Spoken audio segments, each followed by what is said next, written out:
Good afternoon. Welcome to Jim Munley's World of Weather. Clicked on to long-range weather forecast discussion for September 9th to 13th. We're going to talk about Irma, but first the long-range pattern for September 9th to 13th. We're going to take a look at a couple things. Okay, here is the 9th. Here is the here's the NAEFS, the European ensembles, and the European deterministics are all depicting the M5 pattern, consistent trough, ridge, trough configuration. Compared to the other models, if we look, this will be, we're going to go to 13th. This is the GFS, a little M5.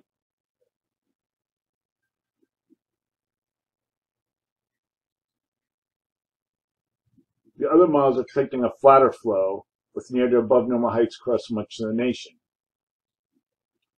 So other models, like I said, are depicting a flatter flow. But concerning Hurricane Irma, okay, this is like today, and here's Irma right here. Hurricane Irma, by the latest National Hurricane Center forecast, will depend on features upstream. The trough over the Northeast will start to lift out over the weekend. Upstream small-scale shortwave dynamics result in the breakdown of or at least to begin to break down the western periphery of the Bermuda High over the Atlantic, and the trend with global models and ensembles form overnight is a sharp recurvature of Irma. So we're going to look at that right now. Like I said, this is tomorrow. Here we are at Saturday, and you can see here's our trough. You can watch it lift out.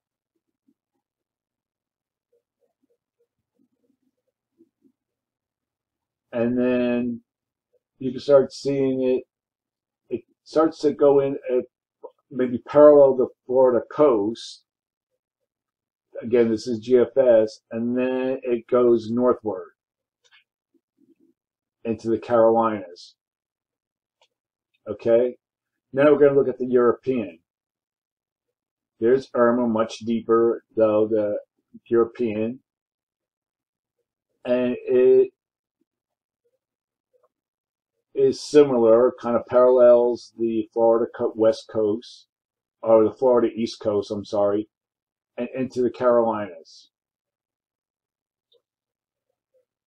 But the issue is when and where the recurvature takes place. At the moment, this keeps Florida within concern level with Irma, but the spread and uncertainty is starting to increase starting early next week. Onward is increasing, and Irma may begin to impact portions of Florida with rain and wind by late this week or over this weekend. The eventual track after Sunday will determine whether, where, and what degree the system will have impacts further upstream, as discussed with the trough here and also the ridge. It'll begin to break down that ridge here. So it's hard to say right now. Like, it kind of splits. Here we are on Tuesday next week, and then the European kind of weakens it and brings it inland along the Appalachians. That's the GFS. This is the European. So they're kind of similar here. And then here we have Jose, which at the moment doesn't appear to have any effect yet at this time. So during this period, this is again for the 9th or 13th, the ridging will shift from the west into the Midwest and support above normal temperatures. High temperatures may be in excess of 15 degrees above normal from the northern Rockies to upper Midwest. The east will experience below normal temperatures of 5 to 10 degrees, and moisture will be mostly, there might be some rain lingering across the portions of the Northeast, but the most significant will be monsoonal moisture result in scattered diurnal activity over the Southwest and to the Great Basin. September 12th to 16th. Here we are at the 13th. Amplified pattern remains. You have a ridge here, trough in the east. And we take a look at the rest of the models, they're in pretty good agreement. And we go to the end of the period, this is the 16, and you start seeing maybe, you might see a little bit of de-amplification at the end of the period. So this is the 19th, this is the 16th. But overall, we have an amplified pattern. So for this forecast period, forecasting above normal temperatures from the plains to the Pacific coast, with anomalies of 8 degrees or more above normal. I think this might be a little bit too high, but at least 8 degrees or more, and below normal temperatures are forecast here, with anomalies of up to 6 degrees below normal for precipitation. Calling for below normal precipitation here for the Mississippi Valley. Above normal precipitation is forecast for this region. Now we're going to look at the period for September 17th to the 21st. Okay, let me see.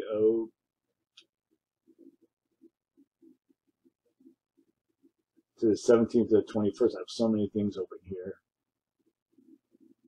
Here we are at the 17th, and as you can see here, the flow starts to de-amplify. Here's our westerlies. The models are indicating a tendency for a trough here over the south. The European deterministics and the ensembles and also the weeklies are showing a tendency for a trough down here. So what this is the GFS ensembles. Let me see the European deterministics, and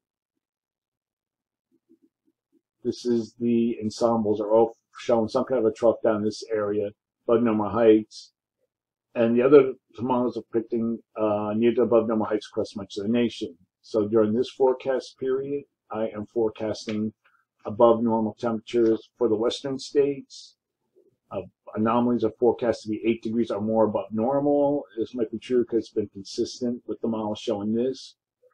And near to below normal temperatures are forecast for the east, with temperatures about 2 degrees on either side of normal. And for precipitation, calling for below normal precipitation from the plains to the Pacific coast, and we have above normal precipitation for the southeast and the lower mid-Atlantic. So that's a long-range weather forecast discussion for September 9th to the 21st. Thanks for coming to Jim Munley's World of Weather, and have a good day.